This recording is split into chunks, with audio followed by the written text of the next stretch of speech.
Belum sampai sebulan Najib di penjara Kajang, Najib sudah mengalami pelbagai jenis masalah kesehatan penyakit yang agak teruk. Pagi ini kita dikejutkan apabila dikabarkan Najib di penjara Kajang keadaan agak teruk, perlu ke hospital, kata pendakwa raya, berlaku pada 12 September yang lepas. Menjadi persoalan aku ialah sejauh mana ketahanan tubuh Najib, mental Najib berada di penjara Kajang untuk melalui lebih 12 tahun. Ini baru satu perbicaraan Najib yang selesai, yaitu kes SRC Internasional. Bayangkan Najib perlu melalui 4 lagi kes. Kalau semuanya dijatuhi hukuman bersama, berapa tahunkah Najib akan berada di penjara dan melalui saat-saat getir, saat-saat sakit seperti ini? Mampukah Najib melaluinya sehingga selesai? Kerana dikabarkan keadaan kesihatan Najib teruk, kata pendakwa raya. Mahkamah Tinggi pada pagi kemarin dimaklumkan bahawa Najib perlu dihantar ke hospital pada jam 2 petang kerana keadaan kesihatannya dilaporkan agak teruk.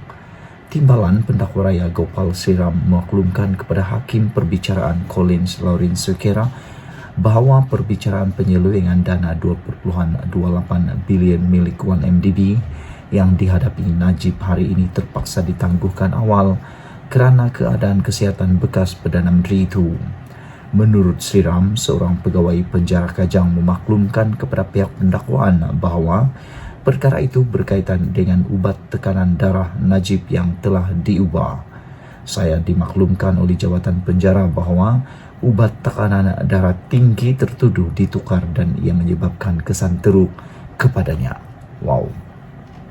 Rupa-rupanya punca utama keadaan Najib sakit teruk di hospital, keadaan teruk Najib di penjara Kajang ialah kerana ubat tekanan darah tinggi Najib diubah dan ditukar.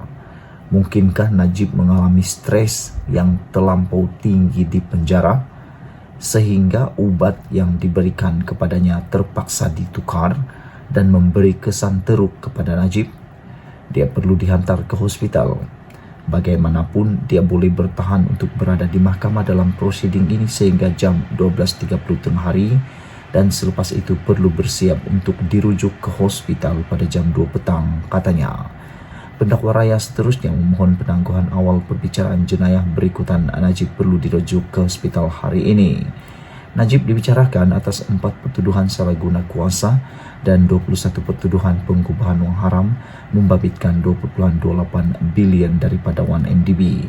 Ahli Parlimen Pekan itu didakwa melakukan pertuduhan rasuah itu di Islamic Bank Berhad Jawaan Jalan Raja Chulan, Kuala Lumpur.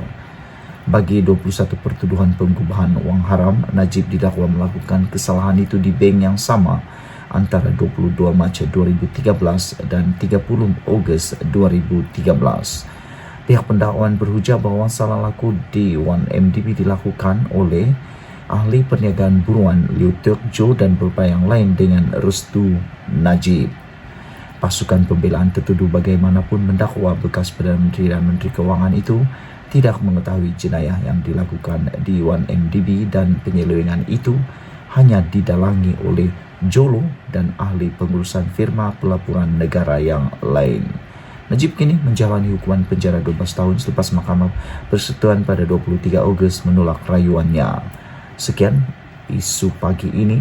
Jangan lupa tinggalkan komen anda. Itu dia keadaan kesihatan Najib dan punca Najib dirujuk ke hospital. Sudah kita ketahui apabila ubatnya diubah, ubat tekanan darah tinggi diubah memberikan kesan teruk pada Najib. Kita jumpa lagi.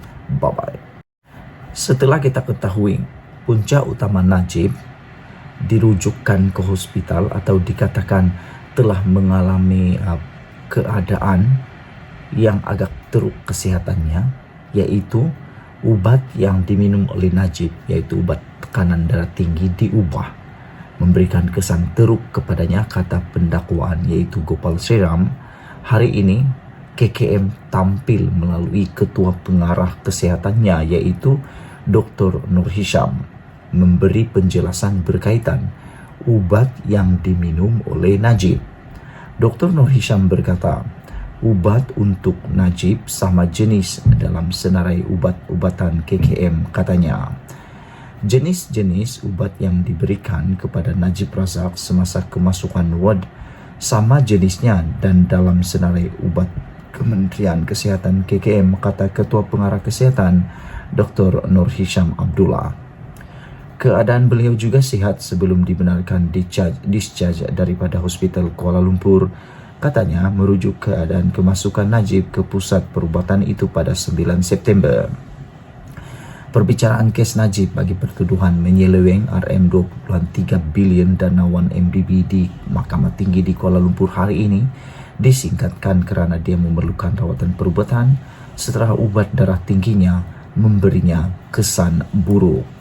Timbalan Pendakwa Raya Kanan Gopal Sriram yang mengetuai pasukan pendakwaan memberitahu Hakim Collins Lawrence Sekera bahawa dia dimaklumkan oleh pegawai Jabatan Penjara Kajang mengenai keadaan kesihatan Najib yang agak teruk. Ubat tekanan darah tertuduh telah ditukar dan ia memberi kesan buruk kepadanya, kata mereka. Saya dimaklumkan keadaan Najib agak teruk tetapi beliau bersedia untuk berada di sini, iaitu perbicaraan sehingga 12.30 tengah hari. Pada 2 petang beliau perlu dibawa ke hospital untuk berjumpa doktor, katanya. Dalam kenyataan petang ini, Nur Hisham berkata mereka telus dalam pemberian perkhidmatan kesihatan kepada mana-mana individu. Namun katanya pada masa sama pihaknya mempunyai tanggungjawab mematuhi tata etika kerahsiaan pesakit bawah Akta Perubatan 1971 Pindaan 2012. Sebarang maklumat terperinci mengenai kesihatan seseorang pesakit boleh dikemukakan kepada mahkamah sekiranya diarahkan mahkamah, katanya. Sementara itu, katanya Najib dimasukkan ke Hospital Kuala Lumpur pada Jumaat lepas sebagai kes elektif, bukan kecemasan, untuk memastikan kesehatannya berada pada tahap yang baik dan optimum. Katanya, pemeriksaan dan ujian berkaitan dijalankan oleh pakar-pakar perunding kanan bertauliah yang terdiri daripada ketua-ketua perkhidmatan klinikal bagi bidang masing-masing. Pihak Hospital Kuala Lumpur juga telah mengadakan sidang keluarga sebanyak 2 kali yang telah dihadiri oleh mantan Perdana Menteri dan ahli keluarga beliau. Keputusan ujian-ujian telah dimaklumkan semasa sidang ini mengikut amalan profesional kedokteran. Mereka juga telah dimaklumkan mengenai keputusan sebulat suara pakar-pakar perunding agar beliau dibenarkan untuk discharge dari Hospital Kuala Lumpur, katanya. Itulah dia keputusan semasa kesihatan Najib yang dikatakan oleh Dr. Nur Hisham telah dalam keadaan sehat ketika discharge daripada Hospital Kuala Lumpur, dan Nur Hisham mengatakan ubat untuk Najib sama jenis dalam senarai ubatan KKM, dan sekali lagi disahkan punca Najib dalam keadaan teruk ialah apabila ubat darah tingginya diubah dan memberi kesan kepadanya. Sekian dulu untuk kali ini. Jangan lupa tinggalkan komen anda, tekan butang subscribe. Malaysia kita punya, kita jaga sama-sama cintai Malaysiaku. Bye-bye.